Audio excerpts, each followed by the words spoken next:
ఒక కేసు అయిపోతానే మళ్ళీ ఇంకొక కేసు, ఒక కేసులో బెయిల్ వస్తూనే మళ్ళీ ఇంకొక కేసు.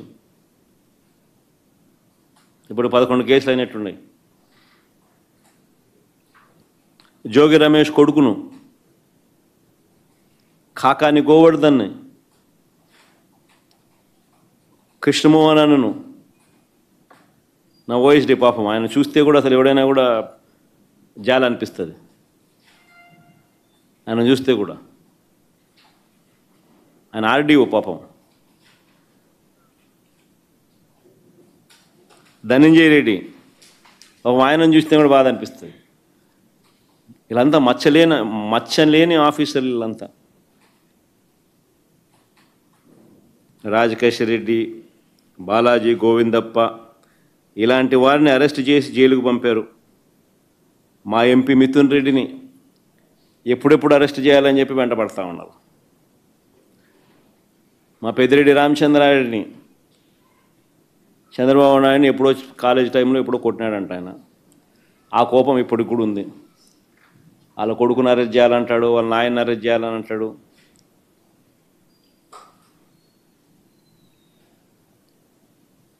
పేరుని నాని బాబు కనపడలే ఈరోజు, మామూలుగా ఇప్పుడు ఉంటాడు. ఆయన మీద కూడా తప్పుడు కేసుల మీద తప్పుడు కేసులు. పేరునేని భార్య పాపం జయసుధమ్మ, ఆమెను కూడా పాపం. కొడాలి నాని, జోగి రమేష్, సజ్జల రామకృష్ణారెడ్డి కొడుకు, వైవి సుబ్బారెడ్డి కొడుకు,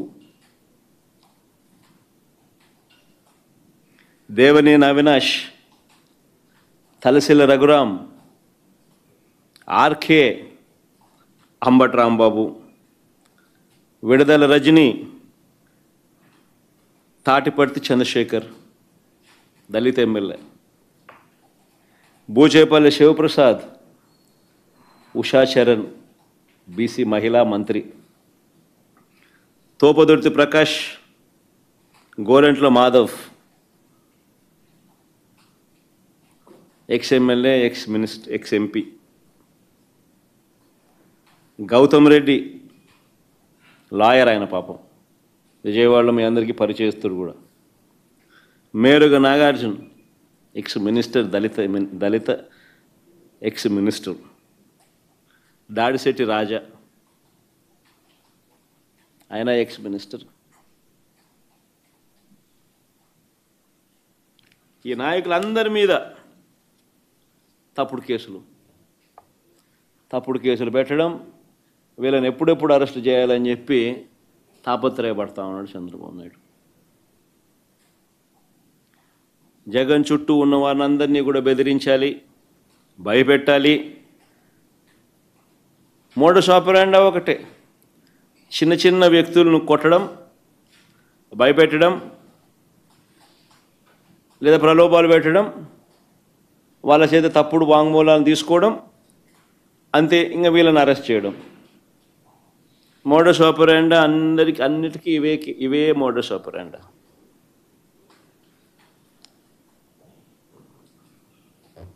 అన్నిటికీ సేమ్ మోడస్ ఆపరాండి మాత్రం అన్నిటికీ సేమ్. చిన్న వ్యక్తులను కొట్టడం, భయపెట్టడం, ప్రలోభాలు పెట్టడం, వాళ్ళతో స్టేట్మెంట్ తీసుకొని వీళ్ళని అరెస్ట్ చేసే కార్యక్రమం చేయడం. అన్ని తప్పుడు కేసులు, తప్పుడు ఆలోచనలు, తప్పుడు పనులు.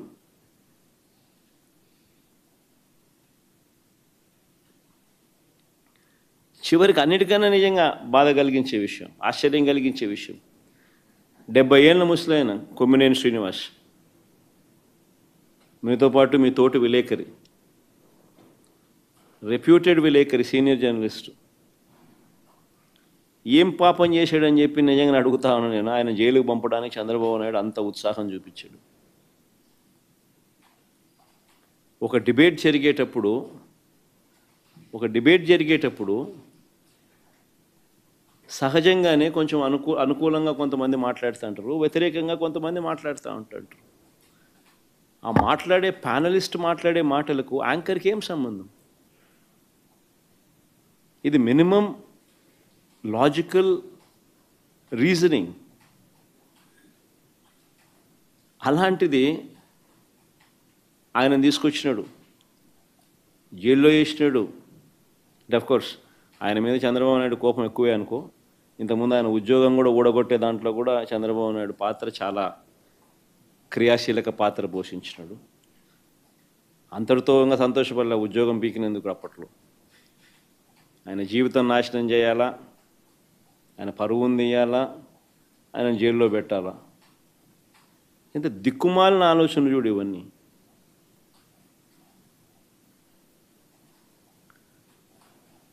చివరికి ఆశ్చర్యం కలిగించే విషయం ఏంటంటే, ఆ రకంగా ఆయనను అరెస్ట్ చేయడమే కాకుండా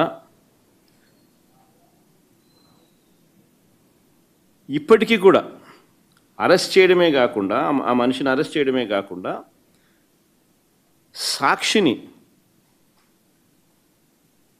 సాక్షి ఆస్తులను ధ్వంసం చేసే కార్యక్రమం ఆర్కెస్ట్రేటెడ్గా. ఒకసారి వీడియో క్లిప్పింగ్లో ఒకసారి చూడండి. ఒకసారి తెలుగుదేశం పార్టీ నాయకులు ప్రతి చోట ఎక్కడెక్కడైతే సాక్షి ఆస్తులను ఎక్కడెక్కడైతే వీళ్ళు టార్గెట్ చేసి ఆర్కెస్ట్రేటెడ్ పద్ధతిలో అటాక్ చేసి ఆస్తులు విధ్వంసం చేశారో ప్రతి చోట శ్రీకాకుళం, వెనక్కి మామ ఒకసారి, శ్రీకాకుళం మెట్ట శైలజ డిస్ట్రిక్ట్ తెలుగుదేశం మహిళా టౌన్ ప్రెసిడెంట్, గుండు Swathi Srikakulam TDP MLA, Gundu Shankar's wife, Chowdary Dhanalakshmi ex ZP chairman, Menda Dasunaidu Telugu Yuvatha president Srikakulam. Next night మామ విశాఖపట్నం సాక్షి ఆఫీస్లో, Mukka Sravani 26th ward Telugu Desam party corporator, Ananthalakshmi Telugu Desam party మహిళా డిస్ట్రిక్ట్ ప్రెసిడెంట్. నెక్స్ట్ స్లైడ్ బామ్మ, East Godavari Sakshi office, Nallamilli Ramakrishnayudu Anaparthi BJP MLA, పేరుకు బీజేపీ కానీ ఇంత ఆయన తెలుగుదేశం ఎమ్మెల్యే అనే సంగతి అందరికీ తెలుసు. భూతల బాలరకృష్ణ రాజానగరం జనసేన ఎమ్మెల్యే. ఈ కూటమి నాయకులకి ఇద్దరు అట్టటోళ్ళు, ఆయన అట్టటోడే, ఈయన అట్టటోడే, చంద్రబాబు నాయుడు అట్టటోడే, ఆయన అట్టటోడే, ఇద్దరు అట్టటోళ్ళే. Vijayawada Autonagar Sakshi office Telugu Desam party corporator, Gadde Anuradha wife of Gadde Rammohan MLA, Gadde Kranthi wife of Gadde Rammohan MLA, son of Gadde Rammohan MLA. Next Mangalagiri Sakshi office Sirisha Khammambati Sirisha SC corporation director. Anantapuram Sakshi office Swapna TDP women's wing state secretary, Sanga Tejaswini TDP మహిళా విభాగం state secretary. Kadapa Sakshi office Bojja Tirumalesh TNSF Kadapa district president. RC Munikrishna Tirupati deputy mayor, Tirupati Renigunta Sakshi office. Koduru Balasubrahmanyam TDP state spokesperson. ఈ మనిషి అయితే తిరుపతిలో రేణిగుంట సాక్షి ఆఫీస్లో ఈ మనిషి అయితే అప్పట్లో గతంలో బై ఎలక్షన్ జరిగింది ఈ డిప్యూటీ మేయర్ ఎన్నిక సందర్భంగా. ఆ కార్పొరేటర్లను ఎత్తుకొని కిడ్నాప్ చేసే కార్యక్రమంలో పోలీసులతో కలిసి కిడ్నాప్ చేసే విషయంలో ఇన్వాల్వ్ అయిపోయి ఉన్న అదే మనిషే మళ్ళీ సాక్షి ఆఫీస్ను పగలగొట్టే కార్యక్రమంలో కూడా అంతే క్రియాశీలకంగా వ్యవహరిస్తూ ఉన్న ఫోటోలు. నెక్స్ట్ మా Nellore Sakshi K Revathi Telugu Desam party Nellore city president. Next మా ఏలూరు సాక్షి. నేను అడుగుతా ఉన్నా, ఒక రాజకీయ పార్టీకి దగ్గరుండి ఆర్కెస్ట్రేటెడ్ పద్ధతిలో ఒక రాజకీయ పార్టీ ఆర్కెస్ట్రేటెడ్గా గవర్నమెంట్కు వ్యతిరేకంగా గలం విప్పుతూ ఉంది పత్రిక టీవీ ఛానల్ అని చెప్పి, గొంతు నులపడం కోసం అని చెప్పి నువ్వు నీ తెలుగుదేశం పార్టీకి సంబంధించిన కార్యకర్తలను ఉసుగొలిపి నీ ఎమ్మెల్యేలు నువ్వు అంతా చేసే కార్యక్రమం ఇది ధర్మమేనా అని అడుగుతా ఉన్నా. చివరికి సుప్రీంకోర్టు ఇదే కొమ్మినేని గారిని సుప్రీంకోర్టు మామూలుగా సుప్రీంకోర్టు బెయిల్ అనేది అరెస్ట్ చేసిన వ్యక్తిని సుప్రీంకోర్టు బెయిల్ అనేది ఇవ్వదు. అరెస్ట్ చేసిన వ్యక్తిని సుప్రీంకోర్టు రాజ్యాంగంలోని ఆర్టికల్ 32 కింద విచక్షణ అధికారాన్ని ఉపయోగించి ఇమ్మీడియట్లీ రిలీజ్ చేయమని చెప్పి ఆదేశాలు ఇచ్చింది. ఇదే కొమ్మినేని కొమ్మినేని శ్రీనివాసరావు గారు. అంటే చంద్రబాబు నాయుడు గారు చెంప మీద ఇదొక చెంప చెల్లు అనిపించినట్టు కాదా? మరి అదే కేసులో సాక్షి కార్యాలయాలన్నీ ఈ మాదిరిగా తెలుగుదేశం పార్టీ కార్యకర్తలందరి చేత ఈ మాదిరిగా దగ్ధం చేస్తే దీనికి గవర్నమెంట్లో ఉన్న చంద్రబాబు నాయుడు బాధ్యుడు కాదా? మన సుప్రీంకోర్టు అక్కడ చేసింది తప్పు, కొమ్మినేని శ్రీనివాస్ని అరెస్ట్ చేసింది తప్పు అని చెప్పి వెంటనే విడుదల చేయమని చెప్పి విచక్షణాధికారాన్ని సుప్రీంకోర్టు ఉపయోగించి ఆర్టికల్ 32 ప్రకారం తనకున్న విచక్షణాధికారాన్ని ఉపయోగించి విడుదల చేయమని చెప్పి ఆదేశాలు ఇచ్చి చంద్రబాబు నాయుడు చెంప చెల్లుమనిపించిన సుప్రీంకోర్టు మరి అదే కేసులో సాక్షి కార్యాలయాలను ఇంత దారుణంగా దగ్నం చేస్తూ ఉంటే, మీడియా గొంతు నొక్కే ప్రయత్నం చేస్తూ ఉంటే మరి చంద్రబాబు నాయుడు గారు దీంట్లో దోషి కాదా? ఒక ముఖ్యమంత్రిగా ఉన్న వ్యక్తి చేయాల్సిన పనేనా ఇది?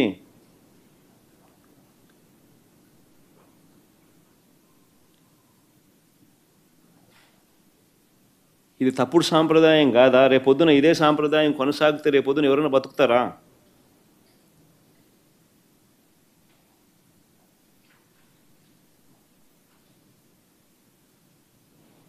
ఈరోజు సాక్షి, రేపొద్దున ఎన్టీవీ కావచ్చు, రేపొద్దున TV9 విలేకరు కావచ్చు, రేపొద్దున ఇంకొకడు కావచ్చు, బతుకుతారా ఎవరన్నా ఇదే కొనసాగితే?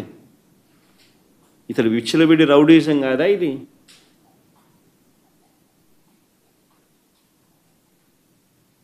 అంటే ఆయనకు వ్యతిరేకంగా ఎవరు ప్రజాశక్తి కావచ్చు, ఇంకోడు కావచ్చు, దానికి వ్యతిరేకంగా ఎవడు మాట్లాడినా, ఎవడు రాసినా, ఎవడు చూపించినా రెడ్ బుక్ రాజ్యాంగం కరెక్టేనా ఇది?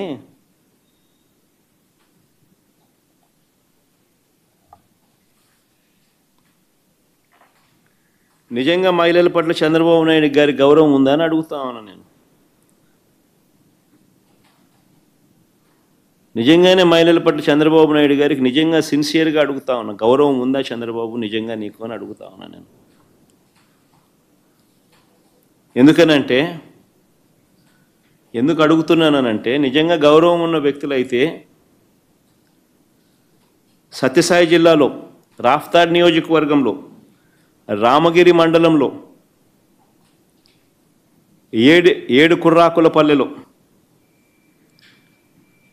ఏడు కుర్రాకలపల్లి గ్రామంలో 9వ తరగతి చదువుతా ఉన్న దళిత చిన్నారిని, దళిత బాలికను టీడీపీ వాళ్ళు 14 మంది టీడీపీ వాళ్ళు సామూహిక అత్యాచారం చేస్తే, ఆ బాలిక గర్భం దాలిస్తే, ఆ బాలిక ప్రెగ్నెంట్ అయితే ఈ విషయం బయటకు వచ్చింది. కనీసం ఫిర్యాదు కూడా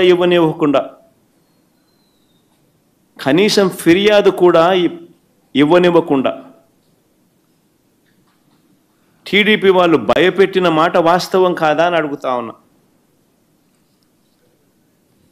ఆ పాపకు పాపం తండ్రి కూడా లేడు. అలాంటి తండ్రి లేని ఆ కుటుంబాన్ని వీళ్ళు చేసిన పనులతో ఊరిడిచిపెట్టి వెళ్ళిన మాట వాస్తవం కాదా అని అడుగుతా ఉన్నా.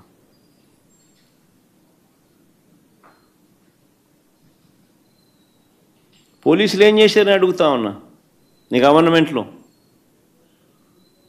ఆ దళిత పాపకు తోడుగా చట్టం ప్రకారం చర్య తీసుకునే దమ్ముకు చంద్రబాబుకి ఎందుకు లేదని అడుగుతా ఉన్నా.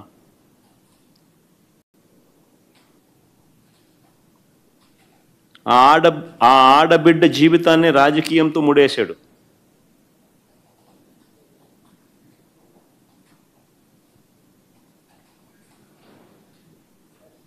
న్యాయం చేయాలని ఈ మనిషికి ఏ కోశాన సిన్సియారిటీ లేదు. మహిళలంటే గౌరవం ఉన్న వాళ్ళు చేసే పనేనా ఇదని అడుగుతా ఉన్నా.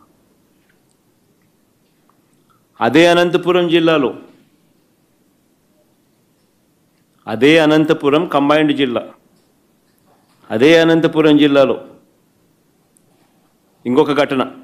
ఇంటర్మీడియట్ చదువుతా ఉన్న గిరిజన బాలిక సాకే తన్మయి, ఆ బిడ్డ కనపడడం లేదు అని తల్లిదండ్రులు జూన్ 3వ తారీఖున పోలీసులకు ఫిర్యాదు చేశారు. ఎవరు పట్టించుకోలా. 6 రోజుల తర్వాత ఆ పాప శవమై కనిపించింది.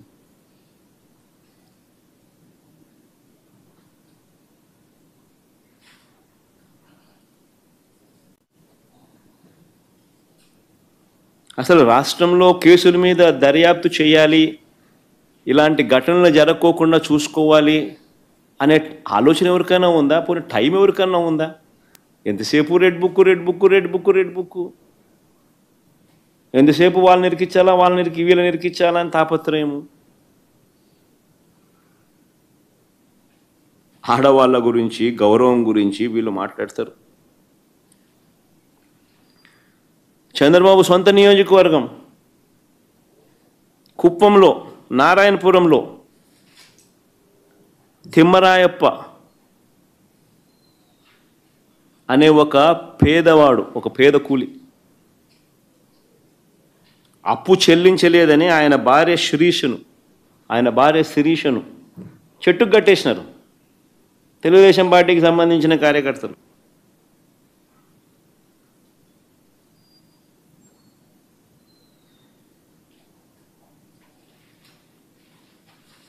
అది జరిగిన 2 రోజుల తర్వాత సాక్షి దాన్ని రిపోర్ట్ చేస్తే, ఫోటోలతో సహా దాన్ని చూపిస్తే, పబ్లిష్ చేస్తే, నెట్లో వైరల్ అయితే అప్పుడు చంద్రబాబు నాయుడు మేలుకొంటాడు. కుప్పం కదా, వైరల్ అవుతా ఉంది, సోషల్ మీడియాలో కూడా ఫోటోలతో సహా బయటకు వస్తూ ఉంది అని అప్పుడు ఒక 5 లక్షలు డిక్లేర్ చేస్తాడు. ఈ మనిషి ఆడవాళ్ళ గౌరవం గురించి మాట్లాడతాడు. ఎన్నికలకు ముందు సూపర్ 6 అన్నాడు, ఎన్నికలకు ముందు సూపర్ 7 అన్నాడు. అధికారంలోకి వచ్చిన తర్వాత అదే ఆడవాళ్ళను వెన్నుపోటు పొడిచాడు. ఈ మనిషి ఆడవాళ్ళ గౌరవం గురించి మాట్లాడేది.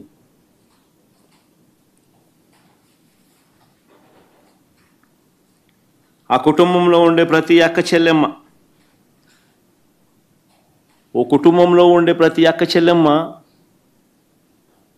తన కాళ్ళ మీద తాను నిలబడగలిగే పరిస్థితి రావాలి.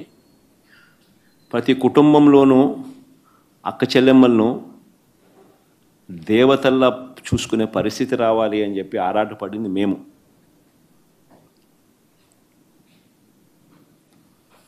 వారి ఆర్థిక పెరుగుదల కోసం, ఎదుగుదల కోసం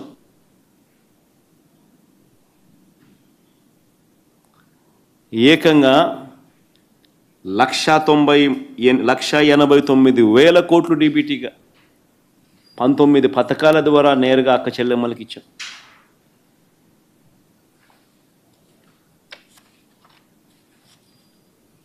వారి కుటుంబాలకు మేలు చేస్తూ ఏకంగా 2,73,000 కోట్లు డీబీటీగా 2,73,000 కోట్లు డీబీటీగా వారి కుటుంబాలకు మేలు జరగాలి, వాళ్ళ కాళ్ళ మీద వాళ్ళు నిలబడాలి అని ఆరాటపడుతూ వాళ్ళ కోసం ఆలోచన చేసిన ప్రభుత్వం మాది. ఏకంగా 32 లక్షల ఇళ్ల పట్టాలు ఆ అక్క చెల్లెమ్మల పేరిట రిజిస్ట్రేషన్ చేశాం. ఒక్కొక్కరి పేరుతో 4 లక్షలు, 5 లక్షలు, 10 లక్షలు, 15 లక్షల మేరకు విలువ చేసే ఇళ్ల పట్టాలు వాళ్ళ చేతికే ఇచ్చి వాళ్ళ పేరుతో రిజిస్ట్రేషన్ చేశాం.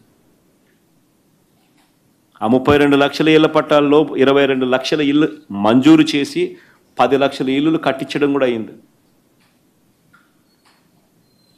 మిగతాటివి కూడా వేగంగా మేము ఉన్న టైంలోనే పనులు జరుగుతూ ఉన్నాయి. మిగిలిన 12 లక్షల ఇల్లు కూడా 22 లక్షల ఇల్లులు శాంక్షన్ చేయించి 10 లక్షల ఇల్లులు పూర్తి చేసి అందులో 32 లక్షల ఇళ్ల పట్టాలు ఇచ్చి చట్టం చేసి మరీ అక్క చెల్లెమ్మలకు నామినేటెడ్ పదవుల్లోనూ నామినేటెడ్ పనుల్లోనూ 50% రిజర్వేషన్ ఇచ్చేట్టుగా ఏకంగా చట్టం చేసి మరీ అమలు చేసి ఇచ్చాం. ఇంతకుముందు లేదు. ఎప్పుడు చట్టం చేసి మరి 50% పదవులు నామినేషన్ పదవుల్లోనూ మహిళలకు ఇచ్చింది మా ప్రభుత్వంలోనే. మరి ఎవరికి మహిళల మీద గౌరవం ఉంది అని చెప్పి అడుగుతా ఉన్నా. మంచి చేసిన మాక ఆ ముసుగులో దౌర్జన్యం చేసి ఆ పెద్ద మనిషికి, ఆ ముసుగులో రాక్షసత్వం ప్రదర్శించి ఆ పెద్ద మనిషికి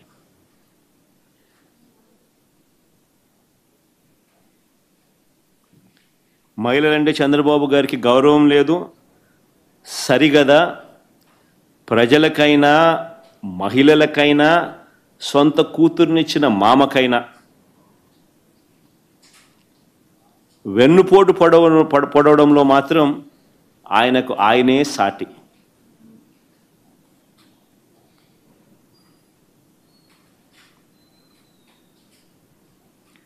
ఎన్నికలకు ముందేమన్నాడు? ప్లే చేయండి ఒకసారి. ఎన్నికలకు ముందేమన్నాడు? జగన్ చేస్తున్నవే కాకుండా జగన్ కన్నా ఇంకా ఎక్కువ చేస్తానన్నాడు. ప్లే చేయమా ఇప్పుడు మొదటి నుంచి. ఇస్తున్నా జగన్మోహన్ రెడ్డి పెట్టిన సంక్షేమ కార్యక్రమాలు ఆగిపోవు, ఇంకా మెరుగైన సంక్షేమ కార్యక్రమాలు ఇచ్చి మిమ్మల్ని ముందుకు తీసుకుపోతామని హామీ ఇస్తున్నా. మళ్ళా ఒకసారి ప్లే చేయమా. ఈరోజు నేను ఒకటి హామీ ఇస్తున్నా, జగన్మోహన్ రెడ్డి పెట్టిన సంక్షేమ కార్యక్రమాలు ఆగిపోవు, ఇంకా మెరుగైన సంక్షేమ కార్యక్రమాలు ఇచ్చి మిమ్మల్ని ముందుకు తీసుకుపోతామని హామీ ఇస్తున్నా. ఇప్పుడు అడుగుతా ఉన్నా, సూపర్ 6, సూపర్ 7 పేరిట తాను చేసిన వాగ్దానాలు, సూపర్ 6, సూపర్ 7 పేరిట తాను చేసిన వాగ్దానాలు రిబ్బన్ కట్ చేయకుండానే మొత్తం చేసేశానని ఇప్పుడు చెప్తా ఉన్నాడు. రిబ్బన్ కూడా కటింగ్ చేయాల, మొత్తం చేసేశానని చెప్పి ఇప్పుడు చెప్తా ఉన్నాడు. చూమంతరంటూ సూపర్ 6లు చేసేశాను, సూపర్ 7లు చేసేశాను, 143 హామీలు నెరవేర్చేశానంటూ ఊదరగొడతా ఉన్నాడు. ఆయన ఎల్లో మీడియా, ఆయన సోషల్ మీడియా అబద్ధాలను ప్రమోట్ చేస్తూ ఎవరైనా సూపర్ 6 ఏమైంది అని అడిగితే, ఎవరైనా సూపర్ 7 ఏమైంది అని అడిగితే వారి నాలుక మందం అంటాడు అని బెదిరిస్తాడు. మళ్ళీ అది కూడా ఎవరైనా అడిగితే కూడా నీ నాలుక మందం అని ముందే బెదిరిస్తా ఉన్నాడు.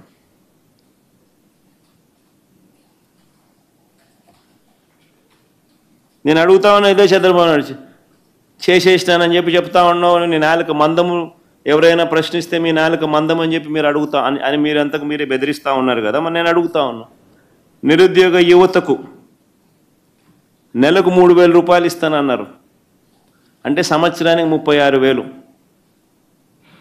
నేను అడుగుతా ఉన్నా, ఎంతమందికి ఇచ్చినారు 36,000 అని అడుగుతా ఉన్నా.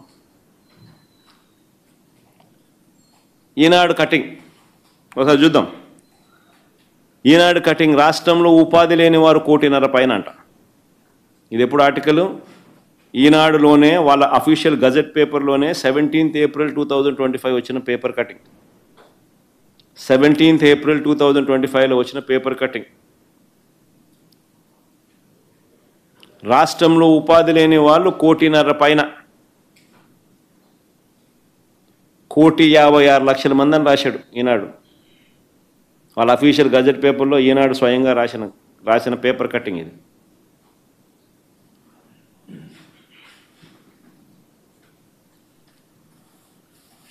మరి ఒక్క పైసా కూడా 36,000 ఇస్తానని చెప్పినోడు కనీసం ఒక్క పైసా కూడా ఇవ్వకుండా అన్నీ నేను చేసేసాను, సూపర్ 6 చేసేసాను, సూపర్ 7 చేసేసాను, ఎవరైనా కూడా ఇంకా సూపర్ 6 సూపర్ 7 చేయలేదా అని అడిగితే వాళ్ళ నాలుక మందం అని చెప్పి బెదిరించడం ధర్మమేనా అని అడుగుతాను, మోసం కాదని అడుగుతాను.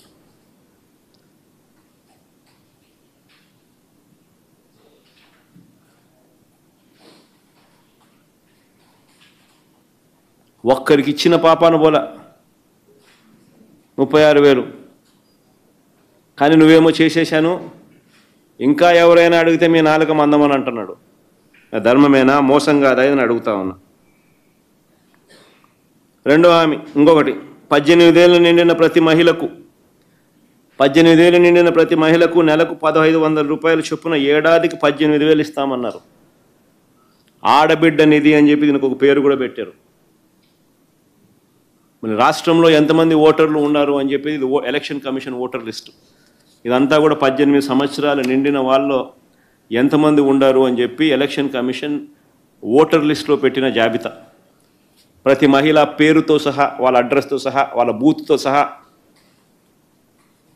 ఎలక్షన్ కమిషన్ ఇచ్చిన ఓటర్ లిస్టు 2,10,58,615 మంది మహిళలు, 2,10,58,615 మంది మహిళలు 18 సంవత్సరాలు నిండిన వాళ్ళు ఓటర్లుగా ఉన్నారు.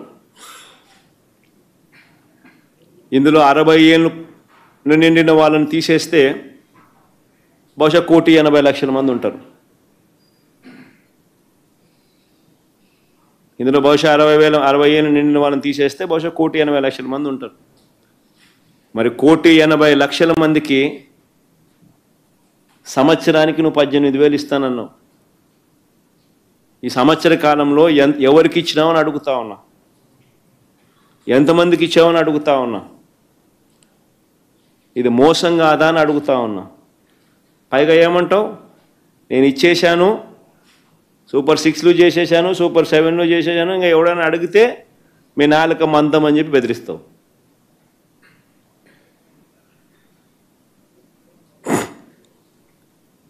ఇప్పుడు మళ్ళా ఈ సంవత్సరం కూడా మళ్ళా ఇంకా ఫర్దర్గా డ్రామా పెంచుతూ మోసం చేస్తూ ఇప్పుడు P4 అని డ్రామా ఆడుతున్నావు. ఆశ్చర్యం, నువ్వు ఇవ్వాల్సింది పోయి ఎవడో శ్రీమంతునితో ఒకరికో ఇద్దరికో ఇప్పిస్తానని చెప్పి మరి డ్రామాలు ఆడుతూ చెప్తా ఉన్నావు P4 అని.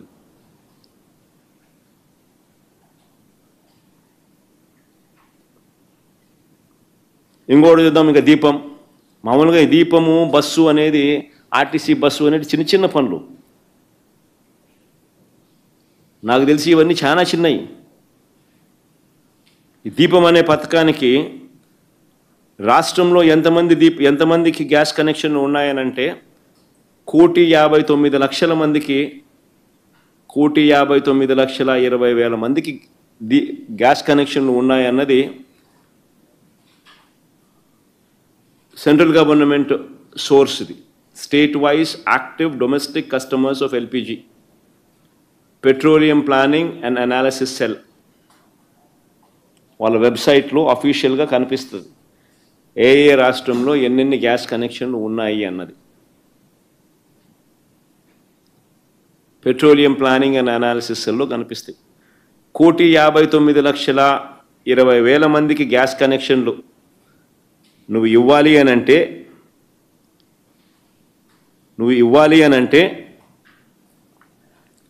సిలిండర్కు 877 రూపాయలు చొప్పున, సిలిండర్కు 877 రూపాయల చొప్పున 3 సిలిండర్లకు అయ్యే ఖర్చు 4,109 కోట్లు.